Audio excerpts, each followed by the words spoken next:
Very happy good morning to all my smart Vivekians. So, children, I know you must be waiting for the history class. So, welcome to the social science class where we are going to study about the regional kingdoms today. In day 3, we are again going to cover about Chola kingdoms. But before that, let's have a recap what we did in the last session. In the last session, we covered about new kingdoms which had come up with the dynasties and the supreme power in the kingdom. Then the kings were given grand titles and prashastis. Still, the Samantas helped them to run the kingdom. Why? They were given the grand titles like Mahadiraja and big lords, but still, the Samantas were the ones who used to assist them in everything and they used to help them. Then, about the revenue and taxes were the main source of income. Land grants were given to Brahmins and temple authorities. What are land grants? Means the money part which was given to the Brahmins to build temples, forts, and big things. Then the struggle of Kannauj, where the tripartite, that is, the Gujara, Pratiharas, Rashtrakuta, and Pala dynasties, they struggled for Kannauj. Kannauj, why? Because it was a very rich state that time. Now, what is the tripartite? Tripartite is three means three. That means the three kingdoms that struggled for Kannauj, which was very rich. That is why the historians they have named it as the tripartite. That means three kingdoms together and dynasties. Now, conflicts of wealth of temples where Sultan Mahmud was well known for a series of attacks. You remember series of attacks? That means again and again he was hitting the temples of India. Why? Because they were very rich and they were full of deities, statues, golden things. That is why again and again Sultan Mahmud he tried to come to India. Then from today we are going to do the Chola kings. Let's have a closer look at the Chola dynasty. Children, here you can see the Cholas. Then it was near the river Kaveri and Thanjavur was also near it. So the Chola kings lost their powers and became the subordinates of other kings, as we had already read, and came back to power during the early medieval period. And now, from the early medieval period, there were Cholas and Mutiyars. The Mutiyars held power in regions around the Kaveri Delta, whereas the Cholas they held power in Uriyaru. Now, Vijayahalya laid the foundation of the Chola kingdom and captured the Kaveri Delta. He belonged to the chiefly families of the Cholas. Then Cholas, he defeated the Mutiyar, Elango Mutiyara, and built the town of Thanjavur and the temple of goddess Nishu Bhasudini. So children, as you can see, Cholas, he defeated the Elangano and then built the town of Thanjavur. He was fond of building big temples and the statues for goddesses. So he built a very beautiful temple in Thanjavur. Now we come to the stories of the Cholas. Story of the Chola means there was Raja Raja I and Rajendra I. Raja Raja I was one of the most powerful Chola ruler. He captured the territories of Pandavas and the Pallava ruler. उसने क्या किया? Capture की territories Pandavas की और पल्लवा की to become Raja.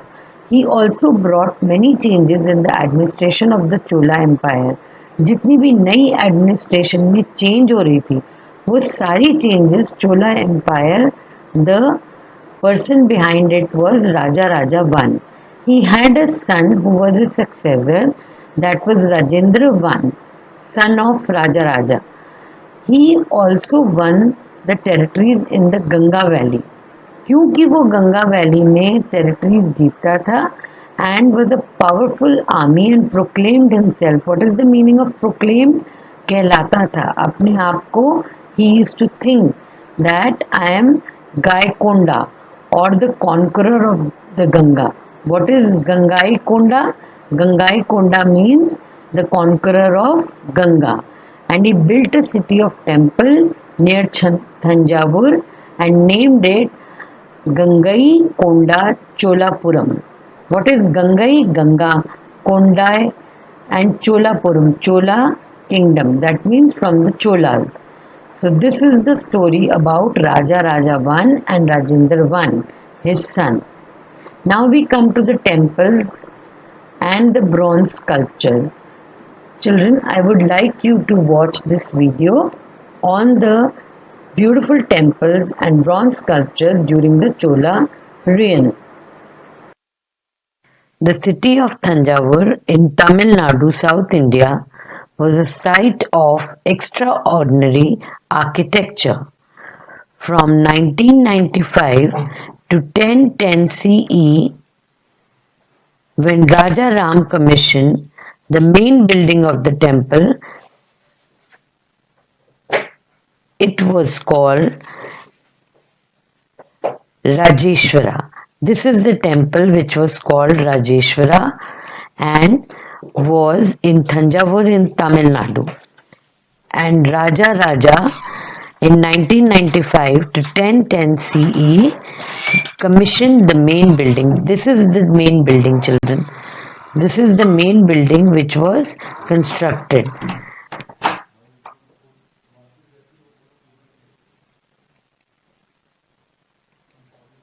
Then it was Vijaya Cholavashram in 850 CE. The temple was also called as Rajeshwara. Can you see the temples here? This temple was also called the Rajeshwara, later known as Brihadeeshwara.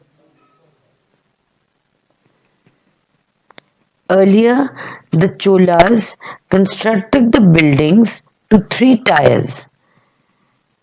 But during his reign, the temples were constructed to 10 to 15 tiers. 15 tiers means all this. These are the floors which were called tiers at that time, and it was made to 10 to 15 tiers. At 60-meter higher tower than any other temple, this design was to inspire latest structures. The Golconda Cholapuram was built by Rajendra I. These are the structures which were made that time.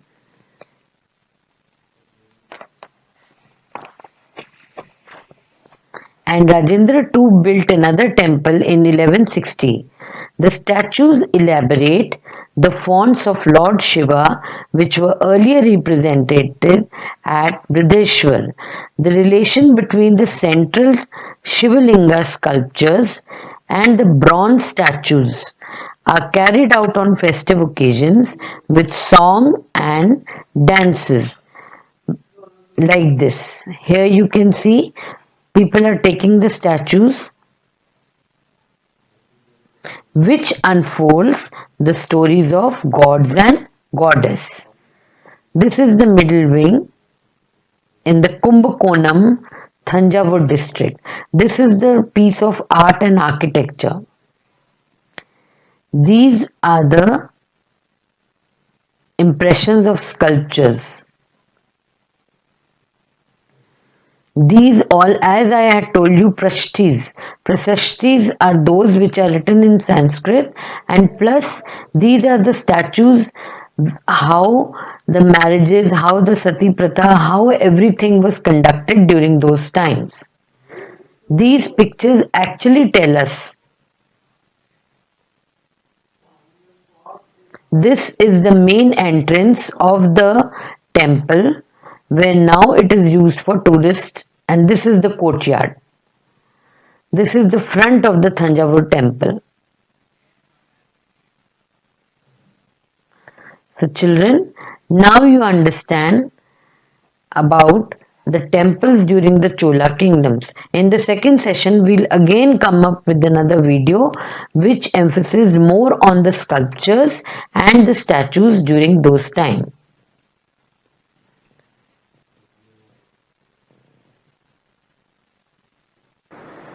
Now, what about promoting the agriculture? Not even today, even at that time, people used to focus more on agriculture, planting, dams, building dams, wells, everything. Now, what was new in this? Chola kings gave special attention towards developing irrigation and agricultural facilities. So, clearing forest and leveling the uneven land, fertile soil increased the yield of crops. जितनी भी crops थी वो yield होती थी, and that increased the soil to be very pure and rich. Embankments were built to control floods. जैसे आप यहाँ देख रहे हो इस पिक्चर में, the Kalani Dam. Embankments were already built to control floods. Tanks were constructed to collect rain water for irrigation. The sluice gates or sliding gates of wood or metal. Can you see here? These are the sliding gates or metal gates which were built of wooden or metal so that they can control the flow of water in the channels.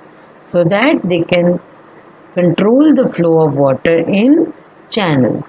This was even at that time, people used to think about agriculture and greenery. Now, what did we learn today? Firstly, we focused on the Chola dynasty who lost their power and again came into power during the medieval period. Then, about the Chola kings, Raja Raja I and Rajendra I. Then, about the beautiful temples and bronze sculptures that the video that I showed you, and now how active they were in promoting agriculture. So children, I hope you are getting this chapter and completing your worksheets. So I hope everything is clear with you.